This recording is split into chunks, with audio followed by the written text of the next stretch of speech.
não entenderem que a volta do público é importante.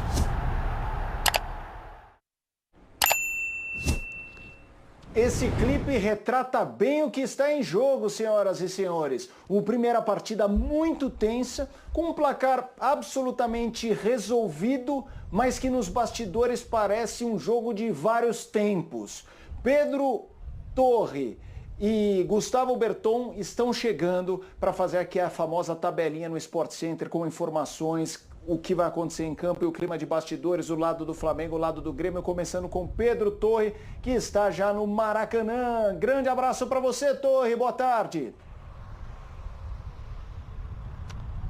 Boa tarde, Felipe, Gláucia, Berton, todos os amigos do Sport Center. É exatamente isso, né? O holofote foi tudo para essa disputa aí que existe nos bastidores, Flamengo, Grêmio, Flamengo e vários outros clubes também da Série A, se você for levar em conta a rodada do fim de semana do Campeonato Brasileiro, mas hoje tem Copa do Brasil. Primeiro jogo, como você disse, não teve público, né? Na Arena em Porto Alegre, o Flamengo venceu por 4-0, abriu uma boa vantagem, mas o Flamengo respaldado por uma liminar no STJD, vendeu ingressos, cerca de 6 mil, eram 24.533 à venda, ainda estão à venda, né?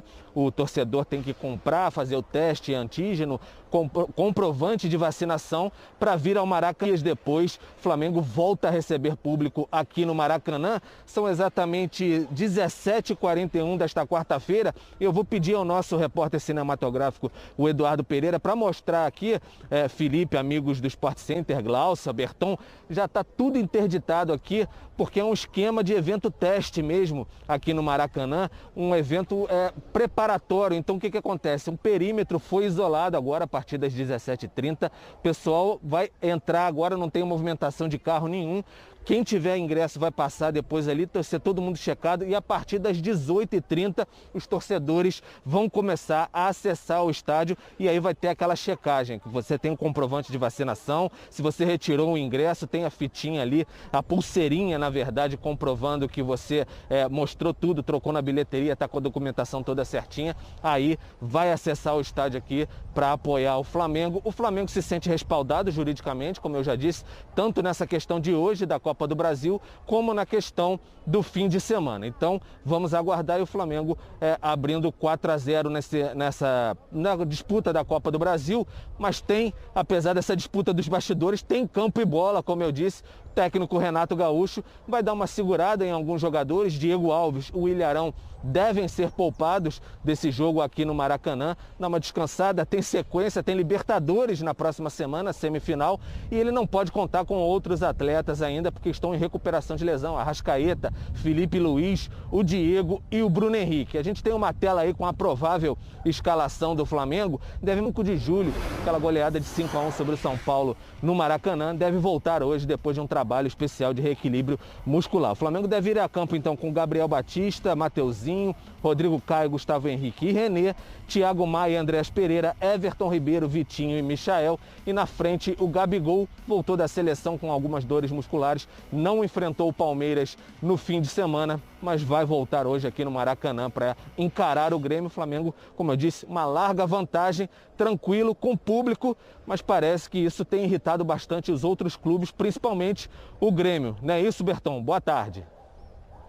Tudo bem, Pedro? Boa tarde para você, Felipe, Gláucia, boa tarde a todos. É isso mesmo, você falou que o Flamengo está aí respaldado, o Flamengo se sente assim, o Grêmio já deixou bem claro que se sente injustiçado. Afinal de contas, desde o início dessa polêmica do Flamengo colocar público nesse segundo jogo contra a equipe do Grêmio no Maracanã, a equipe do Grêmio entende que feriu a igualdade do torneio, feriu a isonomia. Não teve público em Porto Alegre, não poderia ter público no jogo, dá para se dizer assim, porque ainda hoje pela manhã o Grêmio esperava uma resposta de um último recurso do STJD. O Grêmio, lá atrás, quando o Flamengo começou a querer colocar em prática essa liminar de colocar público em campo, o Grêmio veio aos microfones, depois entrou com um recurso no STJD tentando barrar essa liminar, não teve sucesso. Ontem, a diretoria do Grêmio entregou mais uma vez um recurso tentando barrar essa liminar no STJD. E hoje pela manhã, o presidente Romildo Bolzão, o vice-presidente Marcos Herman, estiveram no STJD, até uma visita que já estava pré-agendada, e a entidade até aproveitou a presença do Grêmio no Rio de Janeiro para convocar os dirigentes gremistas E o Grêmio viu que as vias utilizadas pelo Grêmio, principalmente nesse último recurso, nesse último pedido, não foram as mais corretas, então o processo foi arquivado aí nesse sentido, o Grêmio não conseguiu derrubar essa liminar e o Grêmio que ameaçou até não entrar em campo contra o Flamengo, mas já sabia que entraria, até porque pode sofrer punições muito severas. Então o Grêmio já não esperava, já não tinha grandes esperanças de que pudesse barrar a presença do público no Maracanã, ouviu isso presencialmente no STJD e se conformou para esse jogo que sim, vai haver público, mas fez uma pressão principalmente para o jogo do final de semana, onde o Grêmio também enfrenta o Flamengo, também no Maracanã, e como o Pedro falou, o Flamengo também quer colocar público no estádio, aí o Grêmio tem a união aí de outros 16 clubes do Campeonato Brasileiro. Em relação à bola, o Pedro falou de bola, o Grêmio também se prepara, obviamente, de forma um pouco mais esvaziada para esse jogo, porque o jogo foi 4-0 a primeira partida para a equipe do Flamengo, e, como eu falei, o Grêmio não tem grandes pretensões na Copa do Brasil, o objetivo é fugir da zona do rebaixamento. Por isso o Filipão levou até alguns jogadores que vinham sendo pouco utilizados recentemente no time do Grêmio. Por exemplo, o goleiro deve ser o Breno, goleiro que foi campeão olímpico, mas que perdeu espaço para o Gabriel Chapecó. Diogo Barbosa, lateral esquerdo. Aliás, a gente tem até uma tela aí com o time do Grêmio, está mais fácil até visualmente o torcedor ver que é um time que o Grêmio não está acostumado a colocar em campo. Breno, o Rafinha, esse sim na lateral direita, embora o Wanderson tenha jogado por ali, o Rafinha na esquerda. Paulo Miranda não vem tendo muitas oportunidades, terá. O Kahneman está retornando após ficar alguns jogos fora, e o Diogo Barbosa também não vem sendo utilizado. Aí, Fernando Henrique no meio campo, Vilha Sante e Campas, né, que também não jogou na última partida, esteve no banco de reservas. Jonathan Robert, Léo Pereira e Borja. Vê como um time bastante alternativo do Grêmio para essa partida contra o Flamengo. O Filipão poupando alguns jogadores, pensando no jogo do fim de semana. Esse sim, um jogo que o Grêmio considera decisivo, porque o Campeonato Brasileiro, onde o Grêmio está na zona do rebaixamento, e um jogo importante contra o Flamengo. Por isso essa pressão no STJD, para que o Grêmio, sabendo que seria muito difícil derrubar a liminar para o jogo de quarta-feira, mas fazendo uma pressão para o jogo de domingo, que é o jogo que mais interessa realmente ao Grêmio. E aí o público poderia ser barrado, é uma questão que vai ser analisada já nos próximos dias. Mas esse é o clima do Grêmio para essa partida. Dentro de campo, muito esvaziado, time alternativo, e fora de campo, uma pressão, pensando já no jogo do final de semana. Obrigado, Berton. Também um abraço ao Pedro Henrique Torre. Bom trabalho aos dois nesse jogo tenso. Em campo seria, em tese, tranquilo, mas um jogo tenso por tudo que envolve não só a Copa do Brasil, mas o contexto de Brasileirão. Eu quero, inclusive, começar com o Caco da Mota, que está em Porto Alegre, para tentar puxar um pouco do clima no Sul. Porque a gente tem um jogo que do placar me parece resolvido, inclusive para gremistas. Acho que poucos imaginam uma reviravolta. E isso que o Berton disse da queda de braço visando muito o Brasileirão. Essa animosidade de bastidor, às vezes, chega a jogadores, né? Porque os caras vão entrar em campo e tal. Você, pelo que sente aí, teme um tom acima dos jogadores do Grêmio, mesmo com esse time alternativo, Caco? Ou não, acha que vão saber misturar bem? Até porque a gente pode ter um outro resultado adverso, clima tenso, aí torcida em rede social se provocando. Como é que você vê esse componente aí de ânimo, de astral dos jogadores gremistas para essa partida e se teme que a coisa pode desandar, Caco? Eu não acredito muito que o Grêmio vai levar em conta tanto para dentro de campo, que não seja, talvez na marcação mais forte, uma entrada mais dura, mas nada muito que mexa com o estado de nervos dos jogadores do Grêmio, até porque alguns estão ganhando uma oportunidade para o jogo que vale mais para o Grêmio. Não que o Grêmio entre hoje com o espírito do time que está eliminado, mas sabe que para reverter esse resultado é praticamente impossível, seria um milagre, e até a escalação não é a melhor. Geralmente num jogo de mata-mata, tu coloca a melhor escalação. O que está acontecendo, o Grêmio vai ter esse clima no outro jogo. No jogo do final de semana, sim, porque aí é o jogo que o Grêmio, se perder os pontos, se for derrotado pelo Flamengo, se alguma coisa que acontece com a arbitragem, ali é que o Grêmio vai estar mais nervoso dentro de campo. Hoje, acredito que é mais um Grêmio mais tranquilo sob esse aspecto, porque ele joga, como disse o próprio técnico Filipão, de sangue doce. Ele não tem muito o que fazer a não ser tentar evitar uma derrota, buscar um empate ou até mesmo uma vitória que deixe assim sair com uma certa honra do Campeonato Brasileiro. Ele vai mesmo observar alguns jogadores que não estiveram nos últimos jogos e alguns que foram bem. Por exemplo, o Jonathan Robert foi bem no último jogo, ele era muito aproveitado. Anteriormente ainda não tinha sido aproveitado pelo Filipão. O Filipão gostou dele no treino e vai colocar hoje ele em campo para ver se ele pode ser uma alternativa para o jogo do próximo domingo também. O Campaz também retornou tarde e aí não jogou a última partida. O mesmo acontece com o Vila Sante, que está sendo mantido no time. E o Borja, que é o titular do ataque, e por estar nas eliminatórias, jogou bem, fez gol, estava super bem, é o titular. Mas ele não perde ritmo de jogo, é até importante que ele participe dessa partida. O Grêmio joga muito neste jogo pensando no próximo. O que ele vai fazer tecnicamente dentro de campo? A coisa acirrada é mais os bastidores dos dirigentes, enfim, eu acredito que acontece. O Gabigol está em campo, gosta de provocar, provocou alguns dirigentes aqui do Grêmio que provocaram também o jogador, botou 5, botou mão aqui que tinha sido 5, enfim, e ficou fazendo alguma para os dirigentes do Grêmio aqui também em Porto Alegre, e o Grêmio de novo acabou goleando a equipe o Flamengo acabou goleando de novo a equipe do Grêmio, que já tinha acontecido com o Renato. É um duelo interessante, Filipão e Renato, esse é o segundo tempo da Copa do Brasil e tem um tempo mais importante, principalmente para o Grêmio, mas também para o Flamengo, que disputa o título no final de semana pelo Campeonato Brasileiro, Felipe.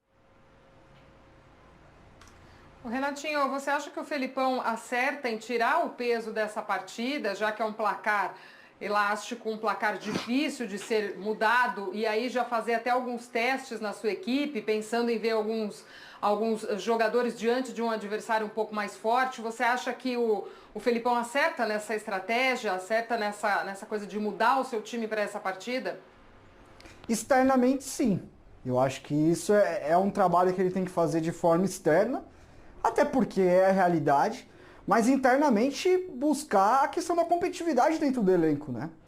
Deixar claro para esses jogadores que o foco é no Campeonato Brasileiro, é sair dessa situação terrível que o Grêmio tá, mas que esse jogo não deixa de ser uma oportunidade para ele ver quem que pode ganhar espaço dentro do elenco, né? A gente está falando de jogadores que estão na reserva, alguns mais jovens, então eu acho que a mobilização nesse sentido tem que ser assim. Externamente, tirar o peso, tirar a pressão, porque pelo jeito a vaca já foi pro brejo mesmo. Difícil você pensar numa recuperação nesse momento do Grêmio nesse confronto. Mas entender que ali tem outras coisas em jogo, né? Que a gente tá falando. Tem jogadores ali que... O próprio Jonathan Robert, que é um menino da base, um menino que tem qualidade e que vai ganhando um pouquinho mais de sequência, né? Então, acho que os jogadores têm que enfrentar esse jogo assim. É um jogo pra gente fazer um bom papel, pra gente, mesmo que caia dignamente, né? Porque o jogo no estádio do Grêmio, na arena do Grêmio, não foi bom. Apesar de um bom primeiro tempo, depois acabou perdendo um pouco a organização, a equipe, e tomou esses 4 gols, né? No Flamengo até lá, rapidão. E, enfim, entender mobilizar esse jogo internamente, que existe uma competitividade dentro do elenco e elencos fortes, elencos mentalmente fortes, são elencos que têm uma competitividade dentro dele. Que você sabe que o seu reserva está ali no seu cangote, que se você não for bem, você vai perder a posição. Então acho que é isso que está em jogo para o Grêmio. Ô Renato, agora vou começar ao contrário. Volto com o Renato. Até esse horário 5h54 é um horário que muita gente está saindo do trabalho, liga a televisão e está vendo essa informação na tela, que a gente explorou muito aqui no programa. Sim, senhoras e senhores, o Campeonato Brasileiro está tendo uma queda de braço sobre não acontecer rodada no fim de semana, caso o Flamengo continue usando o público. Eu vou te fazer uma pergunta, embora exista aquela expressão no rádio, a audiência rotativa, eu pudesse fazer a mesma, mas tem gente que já ouviu a gente falando sobre isso. Sim. Eu quero te explorar do lado do Flamengo, Renato. Renato, o Flamengo tem como, eventualmente no fim de semana, voltar atrás, caso entenda que o importante para o Brasileirão seja todo mundo na mesma página. Mas assim como a gente falou, que se os 19 voltarem atrás, não voltam mais, o Flamengo... Existe uma expressão no automobilismo que está aqui atrás, que é dividiu a curva, quem tirar o pé primeiro não tem mais o respeito. Você acha que tem a mínima chance do Flamengo mudar de opinião, de posição nessa questão do público? Essa é uma pergunta. E a outra é se você acha que o Flamengo, ao insistir nisso, está ganhando uma reputação muito de antipático, de olhar para o próprio umbigo, de só pensar em si mesmo e não ver a questão do futebol como um todo. Como é que você vê isso, Renato? Vamos por partes. Primeiro, a antipatia de só pensar em si. O Flamengo talvez seja o único que deixa isso muito claro. Porque para mim, no geral, todo mundo pensa em si apenas. Eu não entro nesse papo furado de isonomia, de que vamos fazer as coisas para o bem todo, não. Se alguém tiver a oportunidade de passar o rodo no outro para sair em vantagem, vai ter. E a gente está falando do primeiro colocado ao 20º. Futebol é assim, Brasil é assim, não consigo enxergar essa bondade toda, de se unir pelo bem maior, aquela paisagem linda de todo mundo vendo borboletas no ar, isso não existe, gente. Pode esquecer. Agora, com relação ao tirar o pé ou não, eu acho que se os 19 clubes, tirarem o pé, vai ficar muito mais feio. O Flamengo, se tirar o pé, vai ser muito mais assim, pô, não, beleza, tá, vocês fizeram aí, carnaval, eu vou tirar dessa vez. Mas vai mostrando que o Flamengo tem criado uma hierarquia dentro do futebol brasileiro. De entender o peso que tem a competição, assim como outros grandes clubes, e tem batido o pé. Eu acho muito mais fácil você convencer um do que convencer 19. Mas, dado a forma como essa diretoria do Flamengo lida com esses tipos de coisas mais administrativas, mais na questão do bastidor, eu também não acredito nisso. Eu acho que vai todo mundo com o pezinho no acelerador até o final. É hora de dialogar, é hora de sentar, conversar, tentar achar um senso comum, mesmo que cada um queira simplesmente tirar vantagem. Para mim, o Flamengo é o único time que deixa muito claro, eu tô pensando em mim e os outros eu quero que se explodam. Todo mundo pensa assim, o Flamengo é o que vai lá e talvez ganhe um pouco dessa pecha de antipático, de inimigo de todos, porque é o time que faz isso de maneira muito clara e não tem problema em não mostrar isso. O Caco, até para a gente arrematar esse assunto, nós já recebemos aqui o Pedro Ivo Almeida, que trouxe informações, o André Kfouri também está aí na informação que a gente traz na tela, falando dos clubes nesse movimento, para que essa rodada do final de semana a do Flamengo não seja derrubada. O que você espera dessa queda de braço para o fim de semana, hein? Eu espero que aconteça um acordo, que a rodada seja mantida, que realmente o Flamengo ceda, que eu acho difícil que o Flamengo vá ceder. Os clubes vão ter que fazer uma pressão, e como já falei anteriormente, para quem está chegando agora, né? E a CBF tem que ter uma posição firme.